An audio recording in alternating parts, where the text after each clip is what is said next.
Greetings, everyone. Pete Pardo here from Sea of Tranquility. Welcome to another episode of Friday Morning at the Fun House. I hope you missed this. We're back. Mr. Martin Popoff is here as always. What's happening, my friend?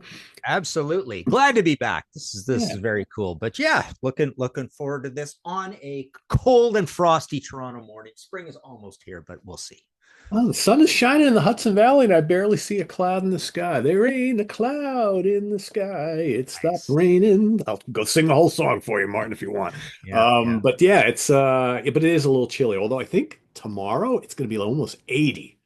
So 40 today, 77 or 78 tomorrow. Like, what is that all about? Right. And then back into the Right. 40s and 50s starting on Sunday. So Oh, yeah, yeah. it's We're on a weird. family trip to the second Jays game tonight. So we'll see Are how that you? I saw Getty was at the game last night, right? Yeah, and they got blown out. I think my son said 12-2. Yeah, Yeah. so they only scored 2 runs. Well, if it makes you feel any better, the Mets lost 3-1 last night. So Yeah. And the Raptors are crap, but the Leafs are pretty good. And, Canadian team might win the Stanley Cup this year. Who knows, right? yeah. So what do you think? Is Guerrero going to be a goner, or is he going to stay with the Jays? Yeah, I don't know. Yeah, I'm hearing a little bit about that, but yeah, I don't know. It's just so tough to win the whole thing, right? Just the same way, you've had all that torment every year, right? Just Yeah. getting all the way to the end of the but it's like that in all the sports too. It's like it's such a long season, whatever it is, 150 games. Yeah, Yeah. it's not. Yeah, Yeah, 162. And plus, the Jays 162. are in Yeah, one of the toughest divisions in baseball, and that's always yeah, the case. So, yeah, yeah, they got to deal with Baltimore, the Red Sox, and the Yankees, right? It's year after year yeah. after year after year. It's just, and Tampa, right? Tampa's really good too. So, Yeah. yeah, Well, it's a let's tough hope one. they produce. And speaking of produce, what are we talking about That's today? right. So today we're going to talk about producers. We're probably going to do a whole series on this because I think it's something that's been asked for by you, the viewers, many, many times, and we've kind of poo-pooed around it and we've dabbled in it here and there, but we finally, I was thinking about it for over the last month, and this strictly came one day while I was at the gym and I was listening to like a Doobie Brothers album on the headsets at the gym, and I'm like, holy shit, this production is spectacular. And then I'm like, that's Ted Templeman, right? And then I thought about, Martin and I were talking about, some of the Van Halen albums recently and thinking, why don't I just do a whole show on my favorite productions from Ted Templeman? And then I was like, well, why don't Martin and I just do this? Because we have talked about producers a lot and we get asked to talk about producers a lot. So here we are all these weeks later, and that's what we're doing. So Ted Templeman is the guy today, obviously famous for working with Van Halen, but he's worked with a lot of other artists. And what I've tasked Martin and myself to do is to go listen to a lot of these Templeman produced albums. And I mistakenly thought it was a top 10, so I was ready with a top 10. But then last night on Guitar Hacks, Martin's like, no, no, no, no, we only said five. I'm like, okay, I can whittle it down to my five. So we're going to talk about our five favorite productions from Ted Templeman and kind of talk about why we like these albums so much.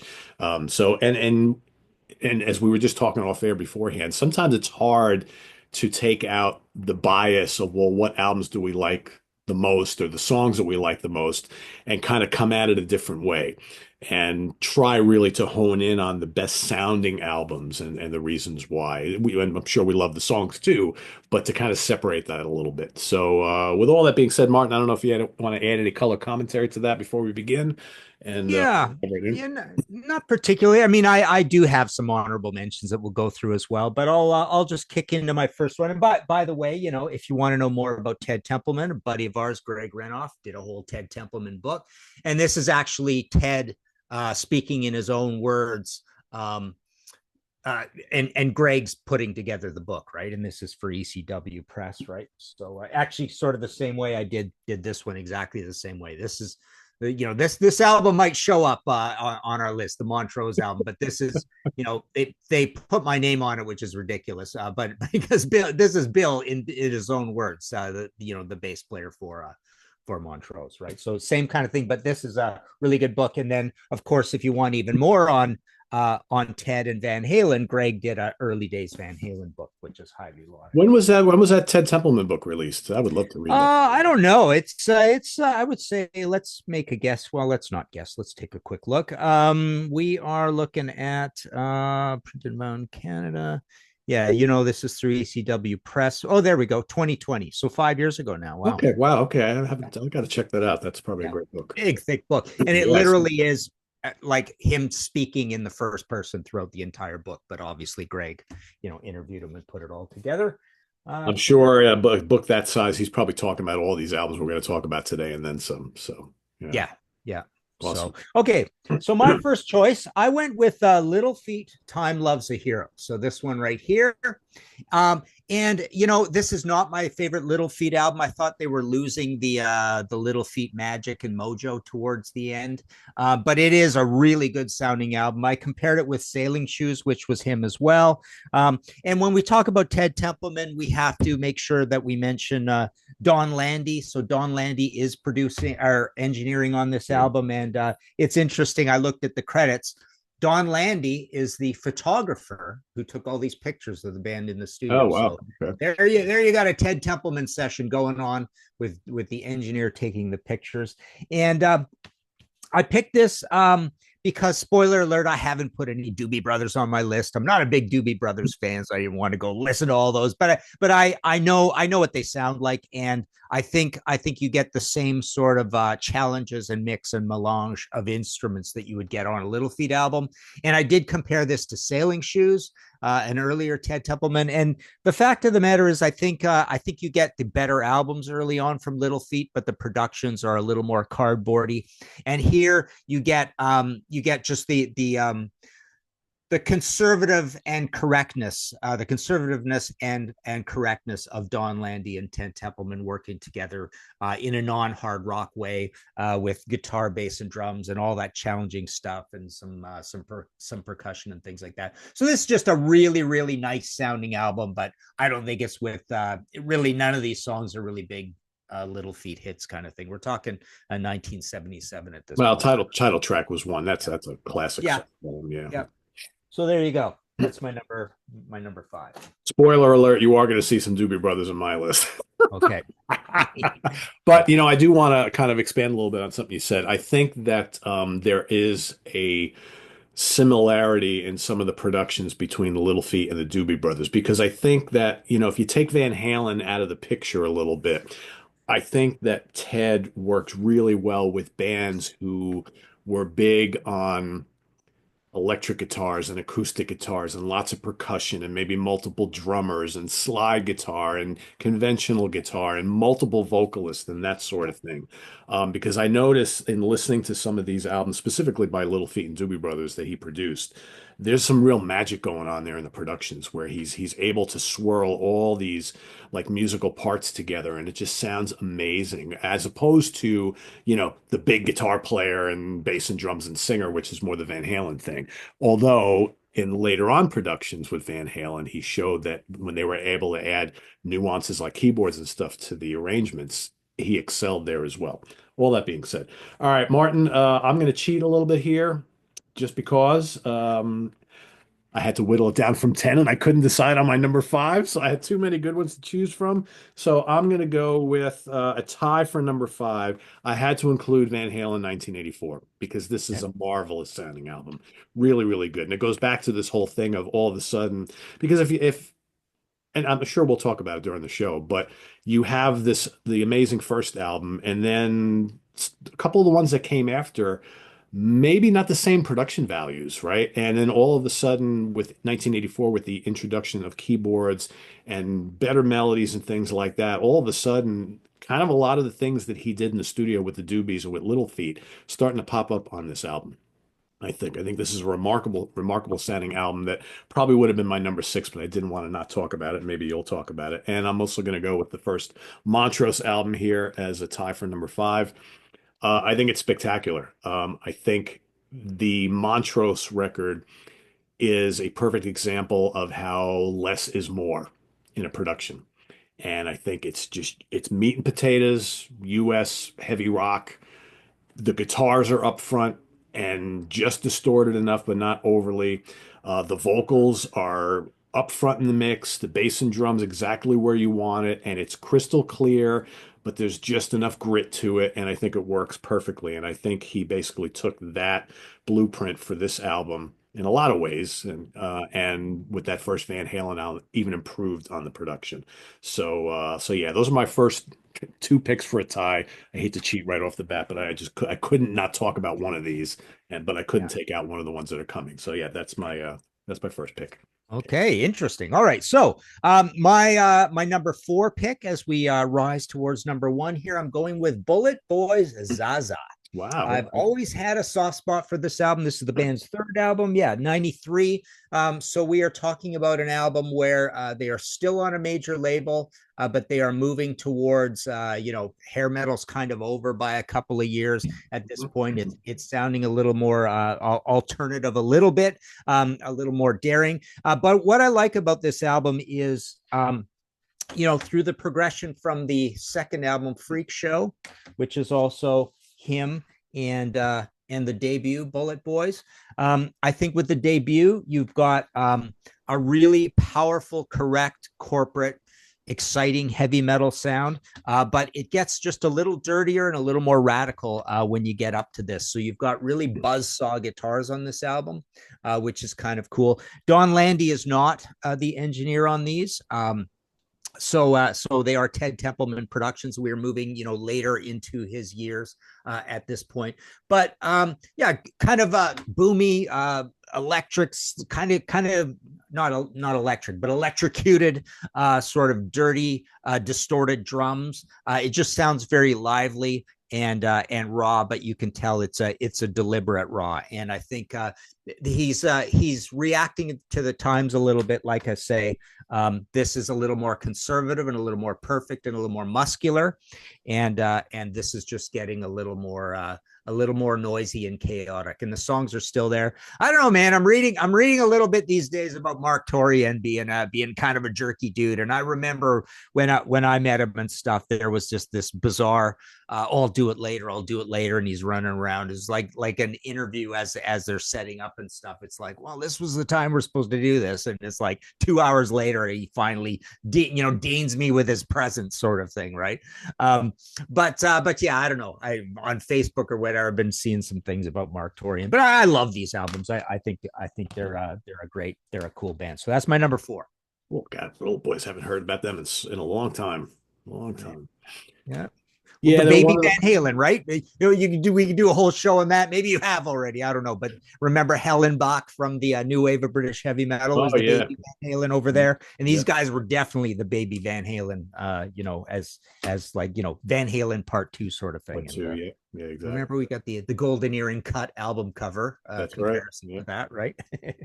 I Yeah, always liked that original logo with the B that goes sideways, and it's a shame they didn't use that on all the records. It's yeah, simple, it's but it pretty but it cool. works. Yeah, yeah. Yeah. All Yeah. right. All right, my next choice for number four is what were once vices are now habits from the Doobie Brothers. Always love that live shot. I remember, we've talked about it a million times where put a live concert photo on an album and Pete's all in, regardless of what the hell the Yeah, band is all about, right? yeah, yeah. Yeah, this And is how it looks like made in Europe, right? yes, exactly. Yeah, Yeah, it's even got those like kind of purple colors, right? Which I think is yeah, pretty yeah. cool. Yeah, this is another one of those like headphony albums from the Doobie Brothers that Ted produced. And I think because these early Doobie Brothers are so eclectic as far as like the different styles are on there. I mean, you have like folky stuff, you got hard rock and biker rock, you've got pop, you've got country rock, it's a little bit of blues, a little bit of everything. And I just think Ted is just a master at producing bands who go back and forth between acoustic and electric guitars. I mean, in a major way. And the fact that he had like two singers to work with and the rest of the band were doing backing vocals, it's so lush from a perspective. I mean, Spirit is so good. The big hit Black Water. You got that great acoustic guitar. You got the fiddle, right? It's just so good. All these vocalists. Eyes of Silver is just so melodic, so lush. And then you got like all these great hard rockers on here. And then when they play like kind of like a really breezy pop song, like Another Park, Another Sunday, it's just magical. The way he layers those acoustic guitars and all the vocals, it's absolutely stunning. And I've loved these early Doobie Brothers records for years, but it really wasn't until kind of the impetus for doing the show was me listening to these at the gym with these new headphones that I have. And I was just like, holy crap, this is like total ear candy listening to this. Even forget the songs, right? Just the pleasure of listening to the way this album is produced, and spoiler alert, more to come. It's just absolutely incredible stuff. So yeah, between Ted and Don putting these records together, it's amazing stuff from a production standpoint. The songs are great too. So yeah, I'll stop blathering on about this one, but because we got more to come. Nice. Okay. All right. My number three, I went with Van Halen 1984. I feel like this is where you really get a fine tuning and a perfecting of the Brown sound. As you move through those records, you get some crazy, noisy, distorted sort of things coming on. I would say Women and Children First feel that way. You get the birth of the Brown sound, I think, on Van Halen 2. Fair Warning is a little conservative, but I think here you really get everybody dialing in this really cool thing. And you know how I always talk about the Brown sound as got to include Alex. I don't think it's just Eddie I and agree. whatever gear and pedals he's using or whatever, or his fingers or his guitars. I think a lot of it comes from the drums and that very techie sort of sound, the interesting snare sound as well. And so I think Ted and Don, and again, Don gets so much credit. In fact, I mean, how does it work on this one? I was checking the credits on these. Maybe this isn't one like this. Yeah, this just gets sort of a regular sort of credit, but produced by Ted and then engineered by Don Landy. You've got a second engineer, production coordinator, etc. Yeah, this is one of those weird albums where the back cover, the whole flip, and they got the credits on the inside. But yeah, I really think, and I've often said that 5150 is even more of a Brown sound kind of thing. But we've obviously got the new vocalist there, but yeah, I just think you get the perfect sort of production palette for Van Halen to become the Who kind of thing. You get that massive sort of power trio chaos and stuff going on here, and it all wells up from the drums. You get a great bass sound as well. So it's a radical production palette. We obviously know it works good on video and it works good on radio as well. And it's not so incredibly cluttered that you can't have that great production palette come through. But like I say, it's very individualistic, but it will be there. I would say at least through 5150. Yeah. I'd say it's on OU 812, and I'd say it's on Carnal Balance, and knowledge not too. so much on for Unlawful Carnal, and not really so much on the last one, I would say. But yeah, there you go, 1984. Isn't it amazing how, and I'm sure this will, when we eventually get to Martin Birch, we'll talk about it then too. Isn't it amazing how, like, he produced Van Halen so many times throughout their career, and yet here we are picking out specific albums that have a certain sound, and others Yeah, were kind of discounting because, like, I was listening to at the gym the other day, I listened to Van Halen 1 and 2 back to back. They couldn't sound any more different. Same yeah, producer, same band, right? yeah. It's just crazy how that worked. And yeah, I would agree. 84 is just it's really nuanced as far as like the sound goes, and it's not cluttered at all. It's just yeah, pretty special.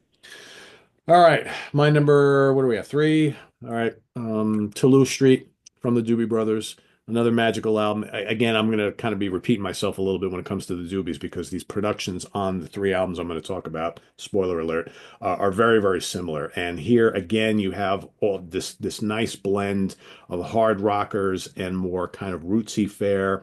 You got the lushness of listen to the music. I mean, just listen to those guitar chords. They're magical. You hear that on the radio. It just jumps out of the speakers, and it's just so good. You got Rocking Down the Highway, title track, Cottonmouth, Jesus is Just All Right, great hard rocker. The guitars, the rhythm guitars and the riffs are just produced so well. And you got things like Snake Man and Disciple.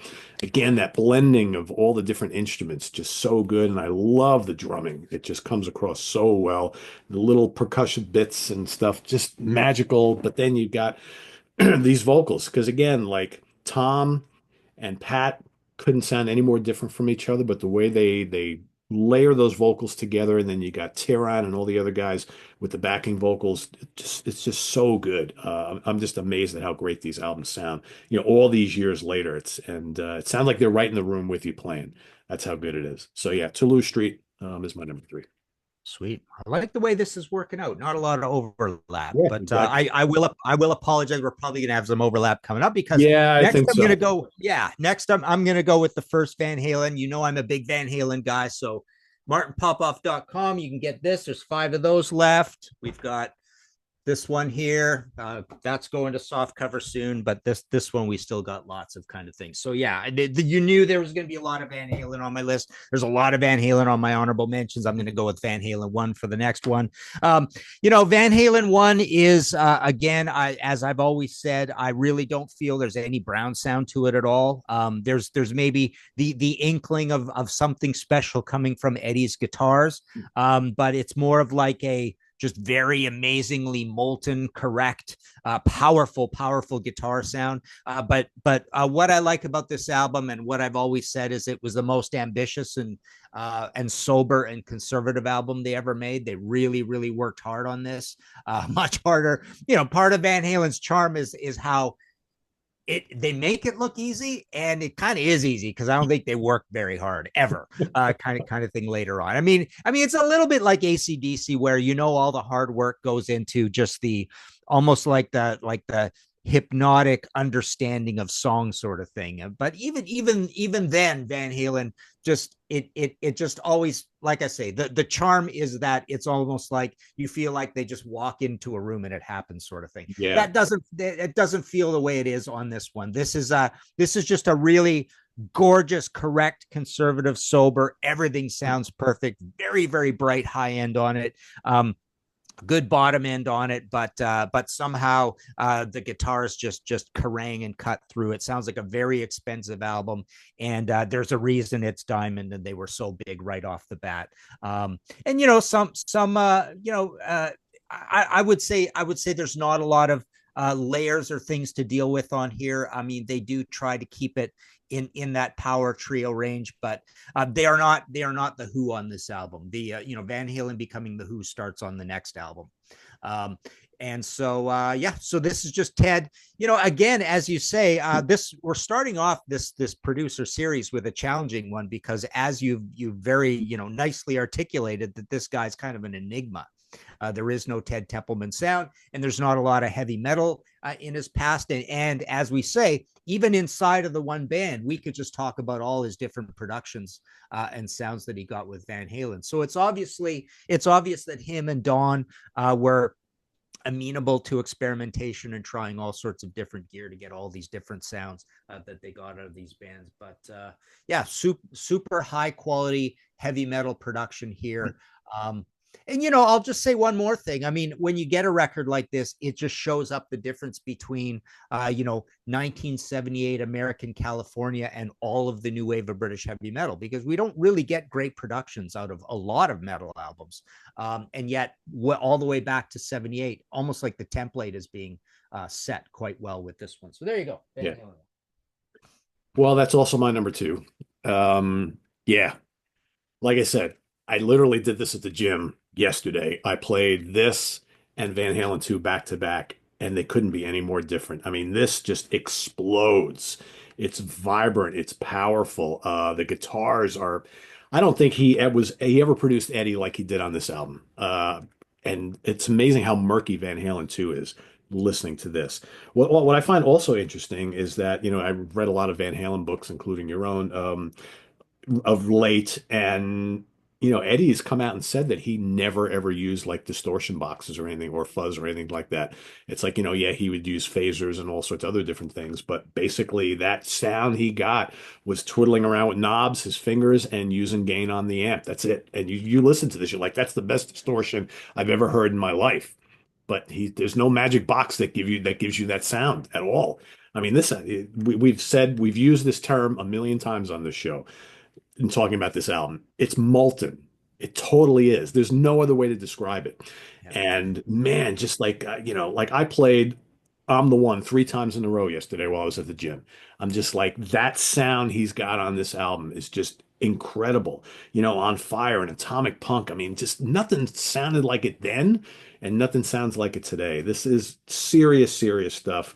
And yeah, it's just a shame that they couldn't kind of harness this and not that there's bad production on other Van Halen records. That's not what I'm saying, but there's something that's so different and so special about this one that when you listen to some of the other ones from a kind of production standpoint, listening with your ears, you're kind of like, oh, that's really good, but yeah, it's not quite this. This is the one we're always going to stack it up against. And but yeah, amazing, amazing stuff. And weirdly enough, didn't make our number one for either one of us. So Okay. Well, I'm glad to see that my number one has already been talked about by you. So we aren't going to have a double up here, but I went with Montrose one, and I went with this for historical reasons, have to. or more like more accurately, how important it is in history, as I've often called it, the very first American heavy metal album, and and they do not creep into this awesomeness, right? I mean, creeping into the awesomeness is things like Captain Beyond and Sir Lord Baltimore and Bang and stuff like that, where it's like, not so great. Cactus Mountain, but with this, I've often said that. In 1973, that's the start of amazing production where it now is all about choice. And I often, off the top of my head, I think of Pink Floyd Dark Side of the Moon, but a million miles in the other direction is Montrose, and same sort of thing, molten guitars, just a vibrant visceral sound, enough bottom end, brightness of the drums. This sounds like an expensive album. It doesn't sound like a baby band. I mean, they're a minor super group, but not really even that. Um, and and obviously it is the setup for Van Halen. It's like this is the true predecessor to Van Halen one, 5 years earlier. But yeah, I think it just absolutely makes the case for for kicking off an American metal renaissance, and that a lot of that is down to in my Montrose book. There is a lot of talk about I don't know, there's these speakers moved here and there and using the different rooms and trying different monitors and stuff like that. But the cool thing is that in 1973, Blue Oyster Cult isn't sounding like this, Aerosmith isn't sounding like this, Kiss hasn't arrived yet, Ted Nugent and the Amboy Dukes on Discreet isn't sounding like this, and essentially all of those bands, with the exception of maybe Ted Nugent on the Ted Nugent album, I would say, and then Aerosmith creeping into your Get Your Wings and into your Toys, and certainly with Rocks.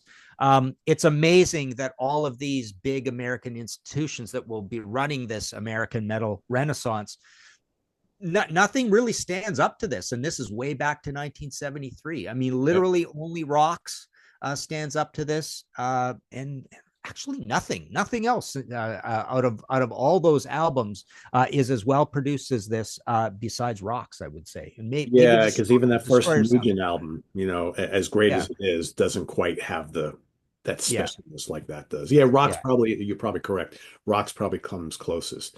And what's a real shame too, almost a travesty, is like in Ronnie's long career, he never ever got a similar guitar tone like he has on that album.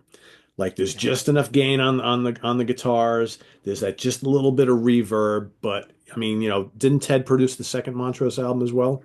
Yes, It yeah, doesn't sound anything like this. It's kind of like the same thing with the Van Halen thing.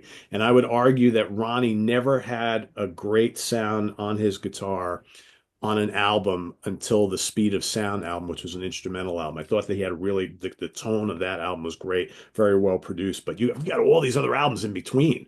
None of them really stand out at all like that album or the Speed of Sound album, which is a yeah, shame because I hear you have this guitar hero in the making. I mean, he should have been a household name after that first Montrose album. Didn't quite work out that way, yeah. unfortunately. And I know for a fact, just from talking to all those guys, it's like Don Landy gets a lot of the credit for that sound, and obviously like Ted's coming from the business side of things, A&R. He's never, well, there hasn't been anything this heavy. He's never produced this sort of thing. So I really feel like this is at least 50% Don Landy and a good chunk Ronnie Montrose as well. Yeah. Causing this record to sound as good as it does. And just think about it, that Montrose album is right in the middle of all the stuff he's doing with the Doobie Brothers. right? And then Yeah. because what was that?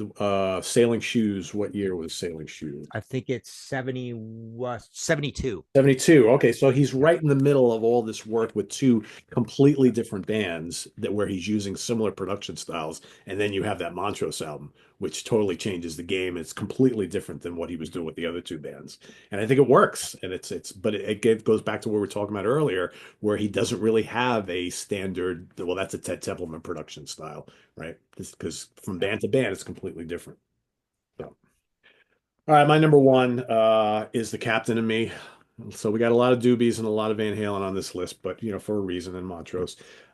This album, to me, an even greater production than the other Doobie Brothers albums that I showed. And again, you go from track to track. The sequencing is amazing on this record because it gives you all these different flavors from song to song. So you got like at the beginning of Natural Thing, you got this amazing guitar that's kind of layered with or these early synth sounds. It's just like swirling and magical. It's so good. And then you got the percussion comes in and the dual vocals.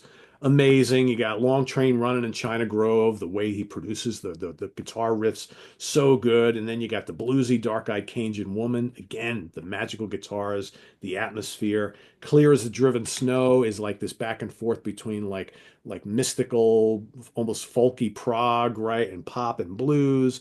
And then you got these crushing hard rockers that are just all of a sudden he's like harnessing kind of like what he did with Montrose a little bit. You got Without You and Evil Woman, just so good. The bluesy pop of South City Midnight Lady, again, the acoustic guitars, the electric guitars, all layered together with all these vocalists.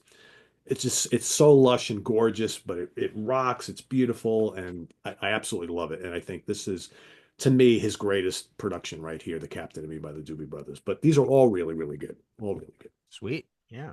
Nice. Good Honorables? variety there. Yeah. Got any Uh honorables? well, as I went down, it is a little kind of one trick pony here, but we've got I did have Bullet Boys Freak Show next. Again, when I make these lists, I like just open a Word doc and stick them in all over the place, and Yeah. there it just sits, so it's really automatic. But so I had Freak Show next, Sailing Shoes next. I had the first Bullet Boys. I had Paper Money in there because I do think it's a pretty good production. Like you say, it doesn't really sound like the first one at all. Van Halen 2, I like that because it was so different, and the birth of the Brown sound. I had Captain Beefheart Clear Spot in there because that is a very, just to bother you actually, but no, it's a very, it's not a particularly great production, but it's a challenging band to produce, and I love that album so much. I had For Unlawful Carnal Knowledge in there as well. Hang on, is that all of? Is I think there's some half and half. I can't remember. Fair Warning. Diver Down I had in there as well. We forgot to mention Diver Down, and then Women and Children First, just again for the variety and the visceralness of it. And come to think of it, like I said, we forgot Diver Down, but I would say Diver Down also has a fair bit of a Brown sound as well, which Yeah. makes sense because it's just before 1984, right? Yeah. So I think 5150 also is a really good production too. More of a squeaky clean type of thing from Ted, but I think it works very well. I also had Sailing Shoes. You could pick either one because I thought your choice was great too. I kind of tossed it up between the two. And what I like about his production on this is he basically, because if you listen to the first album from the band, it doesn't sound anything like this. So he really helped give them a direction going forward, which I really like quite a bit, using a lot of the same qualities they do with the Doobie Brothers. I think Eat 'Em and Smile is a really good production as well from David Lee Roth. But yeah, any of those Van Halen albums, they're all really good. Again, it's just amazing. Like you listen to Women and Children First and Fair Warning back to back, and they don't sound anything alike. Even though it has that Brown sound, they're very different from each other. And yeah, it's cool to kind of look at these albums from a different perspective, right? To trying to look at it from production values. And again, like we said at the beginning, not so much our favorite songs and our bias towards the albums in general, but and sometimes you just have to listen to things on headphones, like when you're doing an analysis like this, to really hear some of the subtle differences. And that's what kind of inspired me to go this route or this topic. So we've got lots of producers left. Again, we were on Guitar Hack last night and we talked a bit about Bob Ezrin because one of the little album wars that Hack was talking about last night was, of course, Welcome to My Nightmare by Alice Cooper and Destroyer. So, Martin, should we just want to announce it now that we're going to do Bob Ezrin sure. next? Yeah. Yeah, Okay. absolutely. Very cool. But for everybody wanting to know when we're going to do Martin Birch, don't worry, we'll get to him because that'll be a really interesting one as well because we've Yeah. talked a lot about Martin here on the show over the years. Yeah. And there's another guy who worked with some very, very specific bands. And with the exception of like Iron Maiden, not to get ahead of ourselves, but like when he worked with a lot of these other groups, it's like from album to album, the productions would sound completely different. So for a while, he really didn't have a style or a sound as far as I'm concerned, but some really legendary albums that he worked on. So anyway, Martin, what's going on with new books and podcasts? You got the two podcasts. You got the Contrarians. Anything new and exciting coming up or that? Yeah, coming soon over the shoulders, the Oh yeah, Math show those Mammoth again. Yep. Maiden book. That's the Beast edition in the box in the lower, heavy book, 666 pages. But the pricing isn't at martinpopoff.com yet. But all the other books are at martinpopoff.com. We got a history in 5 songs with Martin Popoff, the audio podcast. I just had the 300th episode go up. It's all about the guitar weave. We've got Kicked in the Teeth, an AC/DC podcast, Contrarians video channel. I've been doing 2 series there. Who Invented Heavy Metal and Reliving Old Reviews. I think 70 of those are up at this point. But yeah, lots of stuff, lots of different mediums. Cool. So just so everybody knows, because I've actually seen Martin open that book up, if that book above his head were to fall off the shelf and hit him on the head, Martin would be knocked unconscious on the floor, right? Because that Yeah, thing is yeah, massive, it's massive. nuts. Yeah, yeah. So It's you out got on my birthday, April 28th. right about that month from now. So that's pretty good. Cool. All right, what do we got coming up here on the channel? We've got Ken Golden, of course, is coming into the studio in just a couple hours for the Professor's Picks. So tune in to see all the hot new releases for this Friday, right, in the worlds of prog and metal. That's coming up in just a couple hours. We've got Jamie Laszlo and the review crew tomorrow. Jamie is resurrecting for this episode our old album homework assignment show. Martin should remember that. Martin took part in a couple of those back in the day. In fact, there's a very famous, if you want to go into the playlist, there's a very famous episode of Martin and I doing a album homework assignment together where I think Martin, that's when you assigned me The Clash, right? Was that or something or what was You it? might have the Hounds. The Hounds. Yes, I think The that's what Hounds, we did a yeah. couple together. I We've don't talked but about the Clash too, though. yeah, I think Couple you did times. give Yeah, me the you're right. Clash once, but Yeah. anyway, so that old show we used to do on the channel was basically you would have pair 2 people up. They would each assign each other an album that they've never heard before. They'd have like a week to listen to it, then they come back and do a show and you talk about what you thought of the album. So Jamie has put together a whole big crew, paired off people in the crew, and did the whole thing. So that's what we're going to be doing on. Well, that's what they're going to be doing. I'm not on that show, but that's what they're going to be doing tomorrow, and then Sunday. George Lamy and I will be ranking the albums of the great progressive metal band Caligula's Horse. They've got 6 albums, very, very cool, very tough to rank. That's coming up on Sunday, and more stuff. Also, what I consider the greatest UK bands of all time. That's happening this weekend as well. So lots coming, and we'll see you soon here at the Funhouse. Visit us on the web at www.seatranquility.org. We're on Facebook. We're on YouTube all together all the damn time. Get ready for Bob Ezrin. That's what we're working on next. So till then, for Martin Popoff, I am Pete Pardo. Enjoy your weekend, everybody. But don't touch that dog because we got lots coming up. Take care. Bye-bye.